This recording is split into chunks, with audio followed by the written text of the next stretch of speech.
भील प्रदेश times news channel में आपका स्वागत है। जय जोहार, जय भवानी। साथियों, पिछले कई सालों से ये चिंगारी थी जब आग नहीं बढ़ी थी, तब से इसके साथ जुड़ा। 6 सालों पहले कुछ नेता पुत्रों को राजनीति से वनवास दिलाने के लिए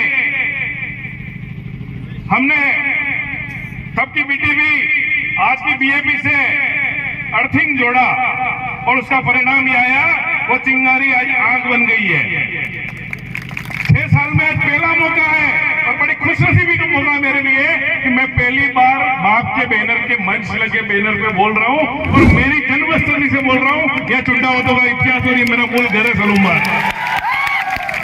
ये जो ऊपर सोनारा माता के मंदिर बना हुआ है, वो मंदिर मेरे पुरखों ने, चुंडावत परिवार ने बनाया है। हमारा और आपका कनेक्शन वहां से चालू होता है, आप सबसे पहले देख लीजिएगा। इतिहास हजारों सालों का है और उसको प्रमाण की जरूरत नहीं होती। पर आज लोकतंत्र जब मजबूत होने जा रहा था तो लोगों को लोकतंत्र में मजबूत करने में दिक्कत आ रही है और उनकी मजबूरी दिख रही है। अभी कई वक्ताओं ने बेचारे कलेक्टर एसपी को लिए बोला, अरे इनकी क्या औकात है, ये बाबू है, चुनाव से पहले बदले, चुनाव के बाद चले जाएंगे। नीचे बैठते छोटे बाबू, ऊपर बैठते बड़े बाबू। इनकी हैसियत अभी एक जनप्रतिनिधि की सेवा करने और ऊपर से जो उनकी पर्ची वाले सीएम पर्ची बेचते वो काम करने वाली है। इनको चुनाव में सिर्फ इनकी टेबल पे जो अशोक चक्र लगा हुआ है उसकी जगह सिर्फ बीजेपी की झंडी नहीं है, बाकी पूरा काम ये एक जैसा कर रहे हैं। इनके पीछे समय व्यर्थ करना बेकार है। अपना समय आ चुका है, उसकी बात करो। अपनी लड़ाई जो थी, आज भारत आदिवासी पार्टी के विधायक दल का नेता भाई थावर चंद जी, जो विधानसभा में हमारी पार्टी का नेतृत्व करते हैं, उस चुने हुए जनप्रतिनिधि का अपमान किसी कर्मचारी के द्वारा इन नेताओं ने कराया है। उनका बदला समय और वक्त लेगा और आप और हम सब मिलकर लेंगे और वो समय बहुत जल्दी हमारे बीच में आ गया है। बात लोकतंत्र को मजबूत करने की है, लोकतंत्र को सुरक्षित करने की है। पर मैं पिछले कुछ दिनों से देख रहा हूं कि यहाँ के निर्वाचित जनप्रतिनिधि, एक सांसद तो हमारी बात को पूरे देश में फैला रहा है, हमारे क्षेत्र के पिछड़ेपन को कैसे दूर किया जाए, कैसे काम किया जा रहा है। और एक सांसद है कि ऊपर से आई हुई पर्चियों को डेली पढ़ता है, सफा बांध बांध के अपनी बात कहता है। इतने दिन तो एसी में बैठा, पके पकाया माल खाया और अब उसको पर्ची मिलती है और वो बैठ के वो बात कर लेता है कि जरा सारा ठेका ले लिया। पहली बात सांसद जी आपको कह देता हूं कि आप जो गलतफहमी क्षेत्र में फैला रहे हो, वो गलतफहमी आप निकाल देना। ये शांति प्रिय कौम है, उसको आप आपस में लड़का के भड़काने की कोशिश मत करो। साथियों, अपना काम करे जाओ। ये रगड़ा अपने आप निकलेगा, पंचायत राज में निकलेगा, उपचुनाव में निकलेगा।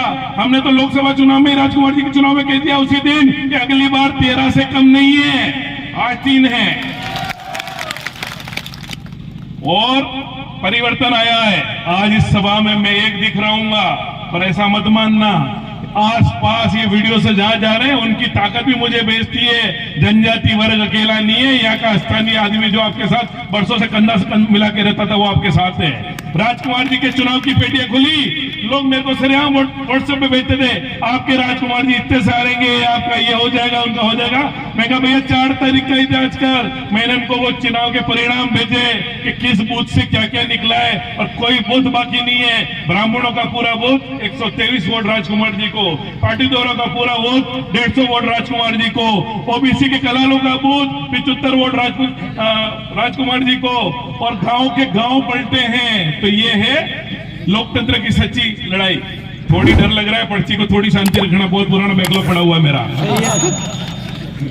तो साथियों, अब समय आ गया उस हिसाब पूरा करने का, और सामने कोई बच्चा ही नहीं है। आप जिसकी लड़ाई कर रहे हो वहां भारतीय जनता पार्टी में कोई आदिवासी बच्चा ही नहीं है। ये जो भी है वो किराए के लाते हैं, या तो नेता पुत्र है या अफसर है, इनके पास नीचे से तो कोई है ही नहीं। सुशील कटारा, जीवराम कटारा का, कन्हैयालाल गौतम जी का, इसके अलावा अनीता कटारा कनक जी की,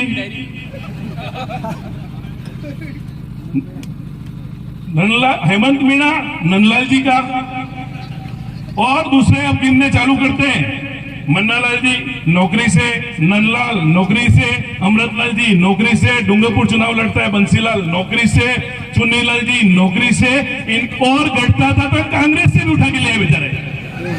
तो इनके पास सामने कोई नहीं है मैदान में, अपनी कार्रवाई चालू करो। 13,000 का हिसाब हम यहाँ 26,000 से देंगे। चलो मर का और ये समय आ गया है। 84 की तो बात भूल जाओ, वहां तो ये लड़ना ही नहीं चाहते। जिसको भी बीजेपी टिकट दे रही है ना, जिसको भी टिकट दे रही है ना, हम तो कह रहे हैं जो 3 बार लड़ा तू एक बार वापस आ जा, 84 में पता पड़ जाए। और चलो मर का भी रगड़ा निकालना है। 13,000 को 26,000 से ऊपर ले जाना है। और ये जो बदला आज भाई थावरचंद जी के साथ जो हुआ है, उसका बदला हमको लोकतांत्रिक तरीके से लेना पड़ेगा। थावरचंद जी कहीं अपने आप को कमजोर मत समझो। और साथियों, ये एसपी साहब के लिए भी एक बहुत बढ़िया बात बता दूं मैं आपको। उनको यहाँ के आंदोलन का जज्बा पता नहीं है। एसपी साहब एक चीज सुन लेना, आप भी खाकी वर्दी में अंदर बैठे हुए हो, आपके नीचे भी खाकी वर्दी में बैठे हुए हैं, पर एक लिमिट तक वो खाकी आपकी सुनेगी, क्योंकि उस खाकी के अंदर भी हमारे लोग हैं। वो खाकी सिर्फ आपकी नहीं है, उस खाकी को हमने यहाँ से नीचे से पैदा करके भेजा है। यहाँ का एसटी हो, यहाँ का राजपूत हो, यहाँ का पाटीदार हो, उसके नौकरी के लिए संघर्ष हमने किया धरती से ऊपर तक। इसलिए जो ऊपर से गलतफहमी फांद के आए हो जयपुर वालों, कान खोल के सुन लेना कि आप अपनी पार्टियों की गुलामी अपने तक सीमित रखो। हमारे लोकतांत्रिक अधिकारों को अगर मारने की कोशिश करो तो इसका जवाब बहुत अच्छी तरह से दिया जाएगा। अब अंतिम बात मैं कह दूं कि मेरे इस वीडियो के बाद आज बहुत सारे फपुंदर चलेंगे, कई व्हाट्सएप पे चलेंगे, आदिवासी में मर गई है, क्या कर रहे हैं। तो मैं सामान्य वर्ग के लोगों से आज कहता हूं, सामान्य वर्ग का सबसे बड़ा संगठन दिग्विजय सिंह ने बनाया, सबके लिए लड़ाई उनकी लड़ी, पर मैं इनके साथ हूं। क्यों साथ हूं? कि जिन पार्टियों की गुलामी सामान्य वर्ग कर रहा था, उन्होंने उनको सिर्फ बेवकूफ बनाया है। एक भी बीजेपी का नुमाइंदा याद है कि आगे सामान्य ओबीसी वर्ग के लिए इन्होंने कुछ किया है, तो मैं उसी समय अपनी सारी राजनीतिक विरासत छोड़ के और मैदान में पावा बढ़ जाऊंगा। एक भी काम 1995 से आज तक सिर्फ जनजाति और सामान्य में भेद करो, लड़ाओ और अपनी उल्लू सीधा करो। आज सामान्य वर्ग जो इनकी गुलामी कर रहा है, कोई ठेकेदार लगे हुए हैं, किसी को दारू बेचना है, किसी को बजरी निकालनी है, तो भाई उनको क्यों डरते हो? ये तो हमारे साथ रह के तुम आराम से कर पाओगे, तुम्हारी गुलामी करने की कोई जरूरत नहीं है। दूसरी चीज, दिया क्या है? लोकतांत्रिक अधिकारों का हनन। मेरे को किसी ने कहा बाप से क्यों जुड़े? मैं कहा बाप से इसलिए जुड़े कि बाप ने कहा था जनसंख्या के अनुपात में तुमने तो हमारा 100% ले लिया था। बाप लोकतांत्रिक है, उन्होंने अपनी मांग करी जनसंख्या अनुपात में हमको नौकरियां दी जाए, उसमें कोई बुरी बात नहीं थी। समानता मन लड़ा था तो हमारा यही नारा था, जो 30% की बात करेगा वही वागड़ पे, तो हम भी जनसंख्या मांग रहे थे, ये भी जनसंख्या का आधार करें। हमारा एक एजेंडा था कि यहाँ के लोग आपस में रहकर अपने काम करें। हमारे साथ जो कुटाराघात किए भारतीय जनता पार्टी ने किए हैं। अभी वोट तो इनको पूरे बीजेपी वालों को चाहिए। भाई कहीं से हेलीकॉप्टर से मन्नालाल जी को उठवा के ले आए, रातों रात भाई तो इस्तीफा एसी से निकाल के 6 महीना किसी कार्यालय में गए, 2-3 अटैचियां दी। तो सांसद महोदय, आपका समय 1 साल होने आ गया और आप धरती पे जुड़े हुए, पर आपकी जड़ें कट चुकी हैं। अब आप गलतफहमी में मत रहो। अब आपने जो तरीका अपनाया है आपस में लड़ने का, आदिवासियों को बीच में जो नफरत पैदा करने के जो तरीके आपके ऑडियो वायरल हो रहे हैं यहाँ के नेताओं के, यहाँ के जो सोशल मीडिया पे स्टेटस आ रहे हैं, कहीं न कहीं इस चीज को ये समाज भूलेगा नहीं। यहाँ का जनप्रतिनिधि इस तरह से नीचे शब्दों में नहीं होना चाहिए। इसलिए साथियों, मैं आपसे कहता हूँ कि अब ये थावरचंद जी की लड़ाई यहाँ से शुरुआत हुई, इसकी समाप्ति अभी उपचुनाव के अंदर हमको पूरा राजस्थान वापिस दिलाना है और 2 एमएलए और बढ़ा के भेजने हैं। और विधायक दल का नेता भाई थावरचंद जी है, उनके नेतृत्व में 2 और भेज दो तो पता पड़ेगा उनको। ये तो 3 थे, इनसे गड़बड़ करी थी, 5 होके आ गए, तो इसका हिसाब होगा। अभी सभी साथियों को अपना जोश ऐसे ही बना रखा है। और एक बहुत अच्छी बात है, हमें मर्यादा में आज तक चल रहे हैं। भारतीय आदिवासी पार्टी की एक बात मैं बड़े दिल से कहता हूँ कि इनकी शालीनता और इनके कंट्रोल ऑफ कार्यकर्ताओं का जो है वो हमारा बड़ा रहना चाहिए। और ये शालीनता ही हमारी पहचान है। आगे हमको सबको साथ मिलकर बहुत आगे लंबी लड़ाई है। अभी तो ये शुरुआत हुई है, हम कोई 2, 4, 5 साल के लिए नहीं आए हैं, हम बहुत बड़ी लड़ाई के लिए आए हैं। और ये युद्ध है, युद्ध में किसी को न्योते नहीं दी जाते। मेरे को भी 2-3 कार्यक्रम हुए, वहां बुलाया कि आप आओ, मैं कहा वहां तो मैं नृत्य से आऊंगा, पर चुनाव होगा वहां बिना नृत्य के आऊंगा, ऐसा संघर्ष होगा बिना नृत्य के आऊंगा, क्योंकि ये युद्ध और युद्ध के नृत्य नहीं दिए जाते। एक बार पुनः सभी साथियों को जय भवानी, जय जोहार। Subscribe now and press the bell icon. Never miss an update.